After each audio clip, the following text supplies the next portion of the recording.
কই হুজুর বাইতে খবর আইছে। তো কি খবর আইছে? কই হুজুর খবর আইছে তাই নাই।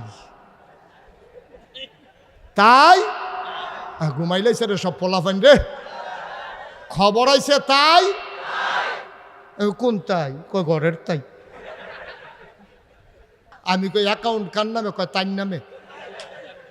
আমি কই তো তার নামে অ্যাকাউন্ট করছো কি? তুই কয় ফার্ম দিছে অনের আগে দিয়া।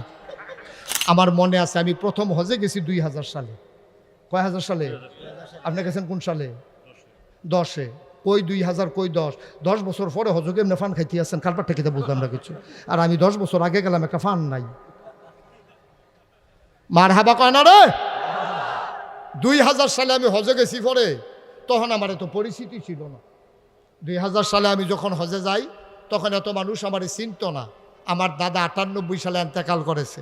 দাদার এন্তেকালের 2 বছর পরে আমি হজে গেছি। আর আমার আব্বা এন্তেকাল করেছে 85 সালে, দাদার 13 বছর আগে। আমি দাদার হাতে মানুষ হয়েছি। আমি হজে যাওয়ার পরে তখন এইরকম অবকাঠামো মক্কায় ছিল না। সামান্য কিছু হাতে গোনা লোক ছিল বাংলাদেশের। তো ফলাফাইনে তখন এই মোবাইল টোবাইলও ছিল না। এই যখন আমি হজে গেছি ফলাফাইনে আমারে করছে কি, এই শুনছে আমি হজে গেছি, কেমনে কেমনে আমারে খুঁজা বার করছে। তো প্রত্যেক দিন একটা ফল আমরা এলাকার তে করে কি আইয়া সেরা কইছে যে হুজুর হ্যাঁ ওগুলাম ফিলারের নাম্বার আছে, যারা হজ গেছেন তারা যে কইতেন আপনি হজ গেছেন না এখন আসলেন এইটাই না কইবে। মার হাবা কয় না। ফিলারের নাম্বার আছে। তো এখন ভুললে যাইতো আমরা রাস্তাঘাট মনে হয় না, পুরো খোলা জায়গা। তো ফিলারের নাম্বার আবার মুখস্থ করিয়া আমারে কইছে যে হুজুর প্রত্যেক দিন আপনি আসরের পরে এই ফিলারের নিচাইয়া দাঁড়াইবেন, আমি হেন থাহাম, আপনার যেইটা লাগে আমি আছি। তো আমি তো প্রত্যেক দিন যাই, তে আমারে ব্রুস্ট খাওয়ায়, মেসফালা নিয়ে মজার মজার খানা খাওয়ায়, কেসকি মাছ খাওয়ায়। আমি কি আপনারা এই দেশে কিতা কয় লতি বেড়াই আছে না হুদা কেসকি মাছ লতি বেড়াইয়া হুটকি দিয়া পাওয়া যায়। তা আমি কই তাহলে মাসাল্লাহ সব দিয়া রকমে কহ হুজুর সব আইয়ে। আমি এই লোকটা আমার এত আদর যত্ন করলো, সব সময় আমারে খাওয়ায়। কয়দিনের ভিতরে আমারে খাওয়াইয়া মোড়া বানাই লইছে। আঙ্গুর আমরা গিয়া খাই গণ্য গণ্য 2-1টা তহন অহনে না ফলানে। আগে তো 100 টাকা আনতো লটকাই রাখতো, যে বাড়া মারা যাবে হেবাটার উফরি দিয়া। ফলাফানে এই চাইয়া থাকতো আঙ্গুরের বাইরে, ফলাফানের সাবার ঠেলা আঙ্গুরটি ফোটো হইয়া যাইতো কা, যে বুট করে আঙ্গুর খাইবা। এই দিন আগে আসিল না। এই বাজারও মরার আগে দিয়ে এবারে জিগেছে কি তা খাইতেন মনটা কয়, তা এবারে কানে কানে কইছে আঙ্গুর। এই আঙ্গুর কইছে পরে এই গেছে রে নীলকুঠি নাই, গেছে ভৈরব নাই। ওই ভৈরব মোটসার ভিতরে যে ফলের দোকান দি হ্যাঁ নো ফুরা গুড়া দিয়া লইছে, আঙ্গুর নাই। একবার সিফারতে বার করে রয়েছে, হোড়ো ইয়ে রইছে, কয় এই দিয়ে আছে, কয় ওই দিয়ে দাও। কোনো মতে সিফার দিয়ে আব্বার কুদুর দিয়া দেই মরণের আগে দিয়া। হে আঙ্গুর আমারে খাওয়াইয়া ব্রুশ খাওয়াইয়া আমি মোটামুটি মোটো হয়ে গেছি। একদিন আইয়া দেখিতে কান্তাছে দাঁড়াইয়া দাঁড়াইয়া। আমি কই কি তারে কান্দস কে রে? তাহলে আবার ল্যান্ড ফোন আসিল, ওই বিভিন্ন জায়গাতে কল আইতো। তো আমারে আমি যখন গেছি পরে জিগে দেহি কান্দে। আমি কই কি তা কান্দো কেন? কই হুজুর বাইতে খবর আইছে। তো আমি খবর হইন না, আমি কি তোমার আব্বার কি কোনো সমস্যা, মারা গেছে? কয় না হুজুর আব্বাস। তো তোমার মা? কই হুজুর মাও আছে। তো কি খবর আইছে? কই হুজুর খবর আইছে তাই নাই। তাই ঘুমাইলাইছে রে সব পোলাফান রে। খবর আইছে তাই কোন তাই? কই ঘরের তাই। নাউজুবিল্লাহ বলো না কেন? আমি কই অ্যাকাউন্ট কার নামে? কয় তার নামে। আমি কই তো তার নামে অ্যাকাউন্ট করছো কি? তুই কয় ফার্ম দিছে অনের আগে দিয়া। যে বাপের নামে যে অ্যাকাউন্ট খুললা যাবা, তোমার যে ভাই বোন বেশি এই জনের রাজ্য এইটা, একজনের হেইডা কামাই করবা তুমি কষ্ট কইরা, খাইবো তারা হগলে মিল্লা, আমার নামে অ্যাকাউন্ট কইরা যাও, সব সাইয়া টাইয়া রাহাব। এই বড়বড়ায় এই বউয়ের কথা হইন না, বাপের নামের অ্যাকাউন্ট বাদ দিয়া তে নিজের বউয়ের নামে অ্যাকাউন্ট করে গেছে। বাপেরও কইছে না, বাপে ব্যাংকে গেছে টেহা তুলতো, গেছে পরে এবারে ম্যানেজাররা কয় আপনার ফুতেরে কি বিয়া করাইছে? কয় কয় তো টেহা তুলতে নাইছেন ঘুরতেন, আইবো আপনার বউ না যাওনের আগে দিয়ে দিয়ে আমরা আপনার বউয়েরে লইয়া ফুতের বউয়েরে লইয়া আপনার ফুতে অ্যাকাউন্ট করে দিয়া গেছে। বাইরে এই জায়গাটা তোর আব্বাই যে একটা শরম পাইছে, এবারে কানতে কানতে বাইতেছে আমার ফুতে আমার এই জবটা করলো। তে যদি বউয়ের নামে অ্যাকাউন্ট করছে জানাইতো, আমি নইলে ব্যাংক না যাইতাম। তা আমার এটা না কইয়া তা যে বউয়ের নামে অ্যাকাউন্ট করে ব্যাংকের তারা আমার লই আইসাইসি করে আমি কি আর মানুষ রইছি? তাই এবার আইয়া সেটা খাড়ের উপরে বইয়া কপাল দিয়া গাম ফরতে আছে, চোখ দিয়েও ফানি ফরতে আছে। তার মায়াইয়া জিগায় কিতা কান্দেন কেড়ে? কয় আমার জব করে লাইছে। তে কয় কিতা? কয় বউয়ের নামে অ্যাকাউন্ট করে গেছে, আমার অ্যাকাউন্টে আর টেহা পাঠাইতো না। কইয়া সেটা আবার সোহের ফানির সাইডা দিছে। কয় এর লিজ্ঞানী ফুট জন্ম দিসলাম, এ ভিডিও কান দেওয়ার কয় এর লিজ্ঞানী ফুট ফেডল ইসলাম। কয় থাক বদোয়া দিয়েন না, নাগাইশের ফিরসা বুজুরে কইয়া গেছে আব্বা আম্মায় বদোয়া দিলে বিলে তার জীবন শেষ। আমি কই বদোয়া লাগতো না, তোমার মার সোহে দিয়া বাফের সোহে দিয়া ফানিয়েছে, এইটাই তোমার ধ্বংসের জন্য যথেষ্ট। ঠিক কিনা? তুমি গজব করে দিস। আল্লাহর নবী মুহাম্মদুর রাসূলুল্লাহ সাল্লাল্লাহু আলাইহি ওয়াসাল্লাম জন্মের আগে আব্বা হারাই ফেললেন। তিনি বাবা পান নাই, জন্মের আগেই তার বাবা দুনিয়া থেকে বিদায়। তিনি 6 বছর যখন বয়স তখন তার মাও দুনিয়া থেকে বিদায় হয়ে গেল। ঠিক কিনা? পিছন দিক দিয়া বয়াইতেছে, অন্য আওয়াজ না। সবাই এই বসো। মানুষে জাগা পায় না, তে হাজি মহসিন আরেকবারে জাগা দেয়। হ্যাঁ, দয়া দয়া, মানুষের লেগে মায়া লাগতে আছে। চুপ করে বসো, এই পিছনে আওয়াজ করেন না। তখন বয়াইতে আইছে, খানা শেষ, এবারে দুধ দিয়ে দুগলা কষা নুন দিয়ে খাইবে, হেবলাইছে নুন দিতে এবারে। বসেন, শেষ হয়ে যাচ্ছে ইনশাল্লাহ, সবাই কোনা আমিন। তো নবীজি আব্বার মুখ দেখছে, কথা কেন, আব্বার মুখ দেখছে নবীজি? জন্মের আগেই নবীজির আব্বা ইন্তেকাল করেছে। 6 বছর বয়স মাত্র নবীজির, নবীর আম্মা ইন্তেকাল করেছে। নবী এই আব্বাও নাই আম্মাও নাই। একদিন নবীর এই মদিনায় মারাত্মক দুর্ভিক্ষ, অভাব, এমন অভাব বৃষ্টি হয় না, চুলায় আগুন নাই, ঘরে খাবার নাই, মারাত্মক কষ্টে আছে মানুষ। সুবহানাল্লাহ বলবেন না? আল্লাহর নবী আহা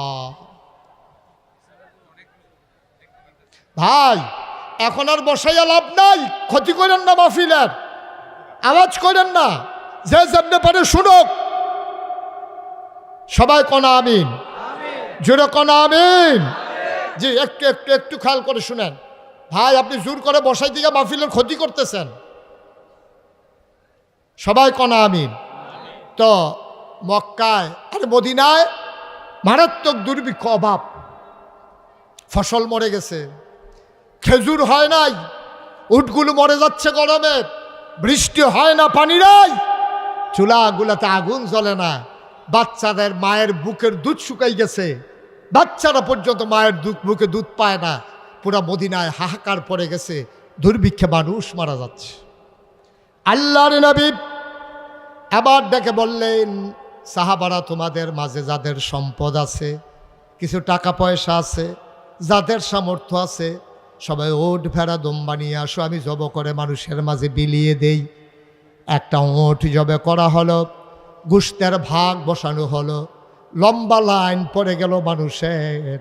সব মানুষেরা লাইন ধরে এসেছে নবীর কাছে সাহায্য নেওয়ার জন্যে। ও মুসলমান, মন দিয়ে শুনো, সবাই লাইন ধরে দাঁড়িয়ে আছে। আল্লাহর নবী একজন আসে, এক ভাগ দিয়ে দেয়। হঠাৎ করে লাইনের দিকে তিনি তাকালেন, তিনি অবাক বিস্ময়ে চমকে উঠলেন, থমকে দাঁড়ালেন।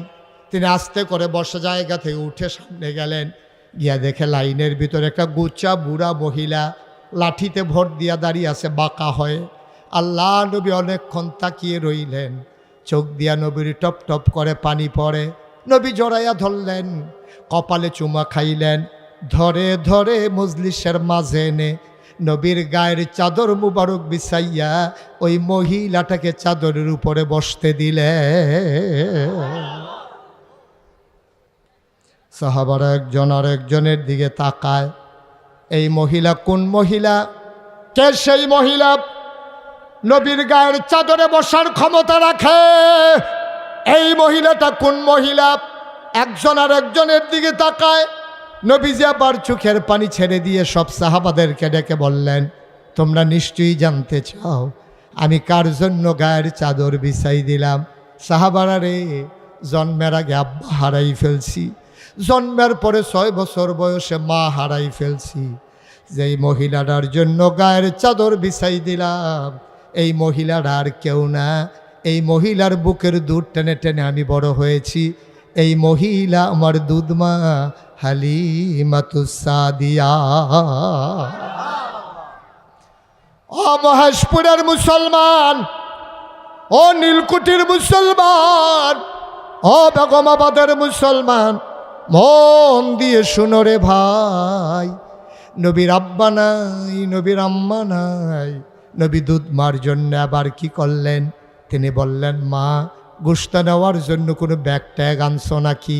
মহিলা একটা পোটলা বের করে দিলেন, সবাইকে দিলেন 1 ভাগ করে। নবীজি এবার আম্মাজান হালিমার জন্য দিলেন 2 ভাগ। এবার নবীজি ডাক দেয়া কয়, মা তুমি আবার বলো তোমার ঘরটা কোথায়? সাহাবাদেরকে বললেন, সাহাবারা তোমরা সবাই বসো, আমি আমার মাকে ঘর পর্যন্ত আগাইয়া দে। কত বড় আদর্শ তিনি! দুধ মায়ের জন্য তিনি কি করলেন, আর আমরা আপন মায়ের জন্য আমরা কি করতে আসি আজকে একটু হিসাব মিলানোর পালা। প্রচণ্ড গরম, জায়গা ছোট, বসার লোক হচ্ছে না, হট্টগোল বেশি আমার। তারপরও দেখতে দেখতে প্রায় 2 ঘন্টা আলোচনা হয়ে গেছে। আবার ইনশাল 1.5 ঘন্টার মতো আলোচনা হয়ে গেছে। আবার যখন আসব প্রাণ ভরে কথা বলবো ইনশাআল্লাহ। তবে আমার একটা কথা আছে, কথাটা বলবো আমি। আমার মন আজকে সাক্ষী দিয়েছে, 33 বছর ধরে আমি মুশতাক ফৈজি ওয়াজ করি। আমি খেয়াল করে দেখেছি এই 33 বছরের আমার জীবনে যে আল্লাহ তাবারক ওয়া তাআলা আজকেও মাহফিলে কদম দিলে মাহফিলের একটা ওজন বুঝি। আমার আজকে মন সাক্ষী দিয়েছে, এই যে আজকে মহেশপুরের মাহফিল, আমার মন সাক্ষী দিয়েছে আল্লাহ তোমাদের এই মাহফিলকে কবুল করে নিয়েছে। এই কবুল হওয়া মাহফিলটাতে পরিবর্তিত বাংলাদেশে সবাই মিলে আমরা একটু তওবা করার দরকার আছে নাকি নাই? আমরা এতক্ষণ আমি কাউকে কিচ্ছু বলি নাই। যদি মনে করেন আপনি, আপনার বিবেক যদি মনে করে যে হ্যাঁ আমি ইচ্ছা করলে বসে যেতে পারি, তাইলে একটু 1 মিনিটের জন্য সবাই বসেন, আমরা এখন একটু তওবা করব। সবাই পড়েন, যারা পারেন, যে যেখানে আছেন আমার কলিজার টুকরা যুবকেরা, একটা লুকো দাঁড়াই থাকবা না। আমার মুরব্বী বাবারা, আমার কলিজার টুকরা যুবকেরা, 1 মিনিটের জন্য আমি বসতে বলছি। 1 মিনিটের জন্য বসো, প্রয়োজনে আবার দাঁড়াই যাইও।